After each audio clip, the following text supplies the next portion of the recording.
Welcome to the online module presentation, Writing Aims and Goals SMARTAR for Preschool. This session is aligned to the Early Years Learning Framework, otherwise known as EYLF, and the Guidelines to Indicators of Preschool Numeracy and Literacy, from henceforth we'll call it IPNL. The intention of this session is to build on your current understanding of personalized learning as related to the children you teach. You will also develop an understanding of personalized aims and goals SMARTA that align with ELF and IPNL. Spend a couple of minutes writing down your thoughts on what is personalized learning, what it means to you, and why we personalize for the children we teach. This case study provides detailed information about SAM. This information will support the personalized learning process, during which we will develop a planned rationale, find appropriate curriculum alignment for the growth points, and write aims and goals SMARTA for SAM.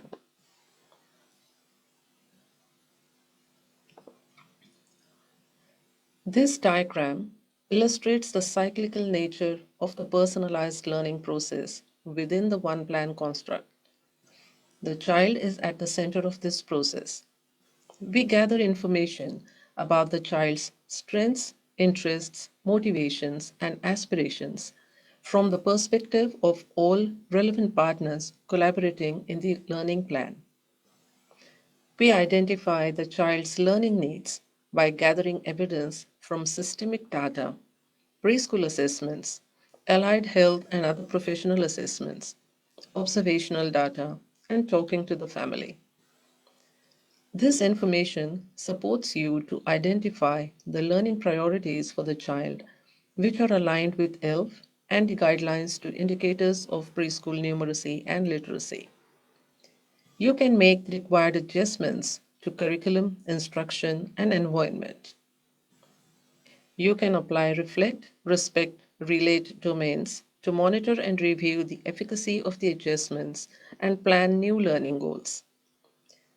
We know personalized learning is a cyclic process with 4 key elements: assess and identify learning needs, consult and collaborate, provide adjustments to curriculum, instruction, and environment, and monitor and review.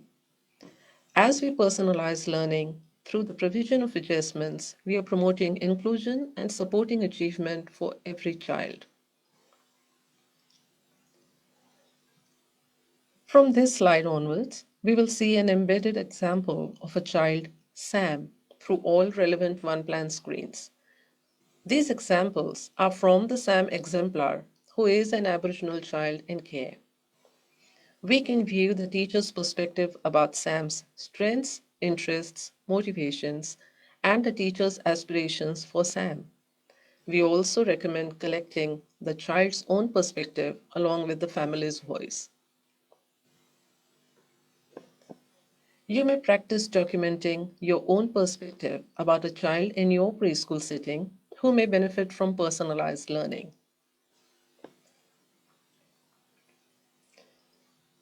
When personalizing learning, evidence needs to be gathered from a range of sources.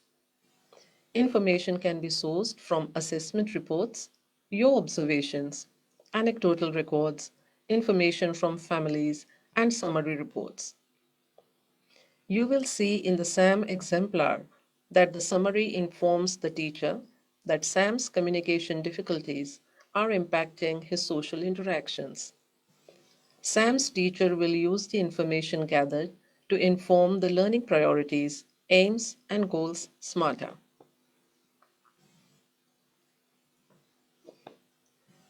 You may practice documenting information about your child from multiple sources and one plan screens. The plan rationale identifies the purpose for the plan that informs the direction of personalization for the child. It is written with a strengths-based approach to support children engage in learning that builds their capabilities and dispositions so they can achieve. It is written in concise and succinct language with a maximum of 2 to 3 sentences. This slide will help you to record the child's learning needs in the plan rationale field. This example identifies how the one plan will provide Sam with the best opportunities and develops his skills as a learner. You may practice using the positive, strength-based approach to record the plan rationale for the child in your preschool setting. The information on this slide will assist you to recognize the steps undertaken for personalized learning with the early years learning framework. You will start by observing the child and recording the information as narrative. These observations and a range of information mentioned earlier will help you in your analysis of the child's learning. The learning needs identified from the analysis form the learning priorities by answering the question, where to next?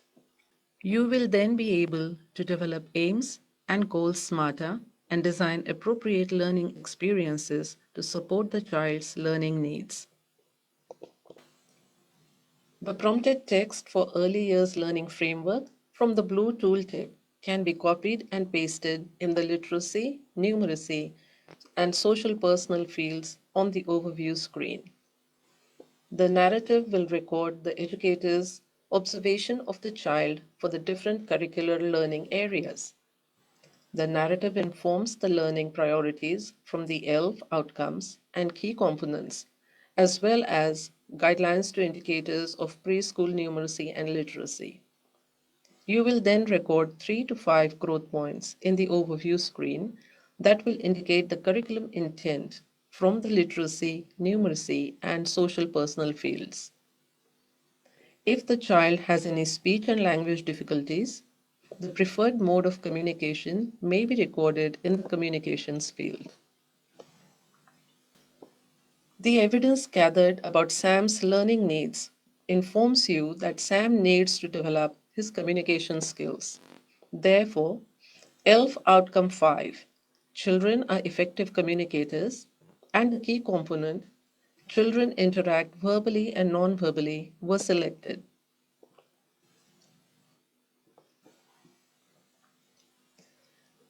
This example demonstrates how the prompted text scaffolds the curriculum information in the literacy, numeracy, and social personal fields.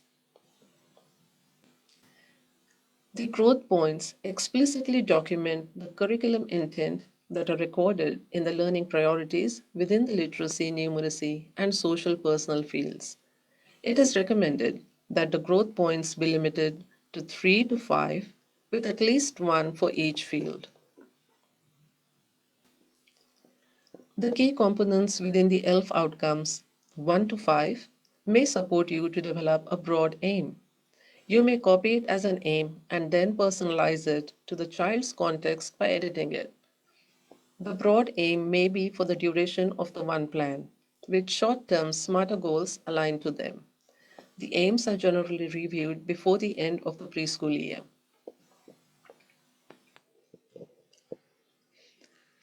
This slide shows some examples of aims and goals SMARTAR. You may take 3 to 5 minutes to read each and align each aim with a matching goal SMARTAR.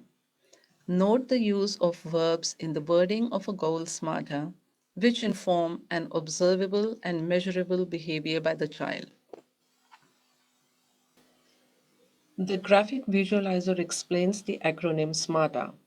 The goal must identify a specific, observable, measurable behavior. The goal must also be achievable and realistic, which means that it is relevant to the child's developmental level or the level where the child is consistently demonstrating achievement. It must be time-bound, agreed upon through consultation, and reviewed within a set time frame. A template is provided to support you in the writing of a goal SMARTAR. You begin by naming the child as the one engaging in the action. followed by the observable and measurable action, that is the behavior. The next step is to specify the context or the conditions under which the action will be performed.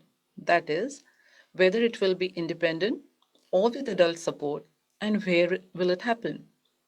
Setting a success measure is an important step of goal writing. Whether you will measure the action's accuracy, fluency, or transfer. This is followed by a time frame for the goal, which is between 5 to 10 weeks. A set time frame allows you to review the goal achievement as well as assess the efficacy of adjustments provided to support the child. This slide demonstrates a goal SMARTAR written with the support of the template. It explains what Sam will do, where, when, and how, what the indicators of his success are, and when the goal will be reviewed. Sometimes the goals are not achieved.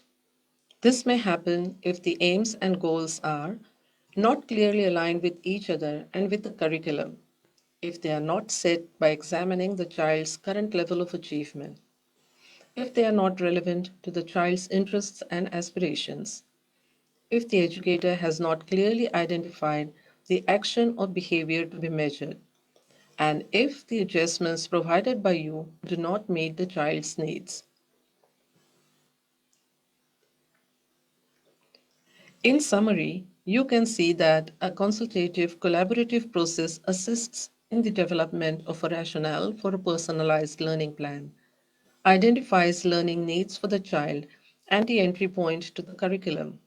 This assists in determining the learning priorities, growth points, and the development of aims and goals smarter. Further steps include planning and implementing adjustments to the curriculum and or instruction and or environment. Staff to provide support is determined to achieve success. If at the start of this session you recorded what personalized learning means to you, you could revisit and review it. Reflect on what is confirmed for you, what you have learned through the process of this session, and what you would like to further find out about. You may want to complete this session by making a firm commitment to at least one action that you will undertake to personalize learning for your child. Thank you for engaging with this session. We hope that it has enabled you to develop personalized aims and goals smarter for your child's one plan. The following slides will guide you to additional resources from the intranet and contact details for the One Plan team.